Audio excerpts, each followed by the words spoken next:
आपण पाहत आहात तिरंगा न्यूज महाराष्ट्र चॅनल। सांगली मिरज कुपवाड महानगरपालिका क्षेत्रातील प्रभाग क्रमांक 4 मध्ये आम्ही आज आलेलो आहोत। प्रभागाचा पंचनामा करीत असताना प्रभाग 4 मधील नागरिकांनी आमच्या बातमीची दाद घेऊन आम्हाला तेथून फोन आला की आमच्या प्रभागामधील रस्ते हे झालेले नाहीत, त्यामुळे आम्ही आज या ठिकाणी खोत नगर वसाहतीमध्ये आलेलो आहोत। गेली 25 वर्ष सांगली मिरज कुपवाड महानगरपालिका अस्तित्वात येऊन या ठिकाणचे नागरिक मालमत्ता कर भरत असताना त्यांना सोयी सुविधा मिळत नाहीत, त्यामुळे या नागरिकांनी आज रस्त्याविषयी मांडणी करण्यासाठी तिरंगा न्यूजला या ठिकाणी बोलवण्यात आलेला आहे। त्या पद्धतीने आम्ही या ठिकाणी आलेलो आहोत। जवळजवळ 300 फुटाचा हा रस्ता आहे। 5 ते 6 वर्ष झाली हा रस्ता झालेला नाही आहे आणि या रस्त्यावर खड्डे पडलेले आहेत। त्याचबरोबर या रस्त्यावर साधं मुरुम किंवा खड्ड्यांची डागडुजी करणं एवढं सुद्धा या ठिकाणी काम करण्यात आले नाही। त्याचबरोबर आरोग्याची फवारणी औषध फवारणी करण्यात आलेली नाही आहे। दिवाबत्तीची सोय या ठिकाणी दिसत नाही, त्यामुळं या ठिकाणच्या नागरिकांच्या मध्ये रोष आहे। नागरिकांनी या ठिकाणचे आता ठरवलेलं आहे की या येणाऱ्या महापालिकेच्या निवडणुकीत जोपर्यंत रस्ता होणार नाही तोपर्यंत या ठिकाणी आम्ही मतदान करणार नाही, असं त्यांचं ठाम मत आहे। बोलूया नागरिकांशी थेट आपण।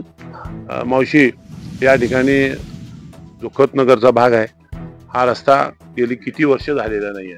10 वर्ष झाले। 10 वर्ष फक्त 3 वेळा रस्ता झालेला आहे। 30 वर्षात या ठिकाणी जे प्रशासन आहे सांगली मिरज कुपवाड महानगरपालिकेचं, त्यांच्याकडे कधी आपण त्यांची भेट घेतली, त्यांना निवेदन वगैरे दिलीत काय? निवेदन दिलं नाही, तर आम्ही जाऊन भेटून आलो।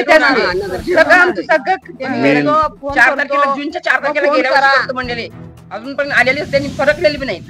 100 वेळा फोन केला तरी जास्त हे केलं का नाही म्हणतात हे रस्ता तुमचा मंजूर झालेला नाही आहे। हे मंजूर झालेला नाही, त्यांनी घरपट्टी पाणी बिल हे कसं घेतात त्यांनी? कोण कोण नगरसेवक आहेत तुमच्या इथं? त्याच्या आधी अनिल भाऊ झाल्या, त्याच्या आधी अनिल भाऊ झाले। सलगर हे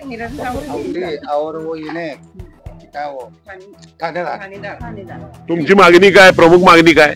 चांगला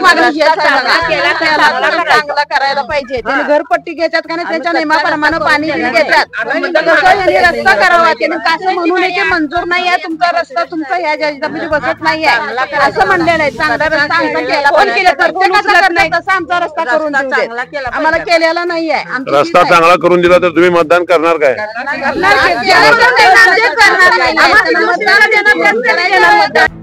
कोणत्या सुविधा आपल्याला पाहिजेत?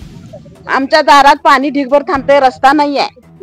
पूर्ण रस्त्यात पाणी थांबतंय, सगळं घाण इथंच येतंय। काय मैलं केलं तर कोण बघायला सुद्धा येत नाही, ते आम्ही वास घेऊन आम्ही आजारी पडलेला आहे। एवढी रिपोर्ट आहेत माझ्याकडे, बघायला नको। आणि त्यांनी मतदान मात्र ज्या वेळेला तेवढं येतात, आश्वासन देतात आणि जातात। आम्ही कसं राहतोय आमच्या मनामध्ये चुलीपर्यंत सगळे किडे येतात।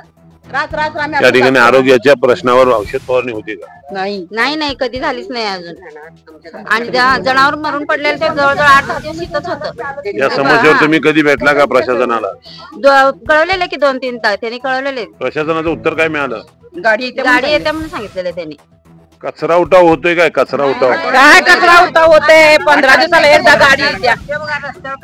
सांगताना गाडी बंद आहे, गाडी चालू नाही आहे। गाडी चालू झाल्यावर येतो। सर्वजण घरपट्टी भरताय काय? घरपट्टी भरते। तर या ठिकाणी नागरिकांचं म्हणणं असं आहे की आम्ही घरपट्टी भरतोय, पाणीपट्टी भरतोय, तरी सुद्धा आम्हाला साध्या नागरिक सुविधा जर मिळत नसतील तर आम्ही येणाऱ्या निवडणुकीमध्ये कोणत्याही प्रकारचं मतदान करणार नाही।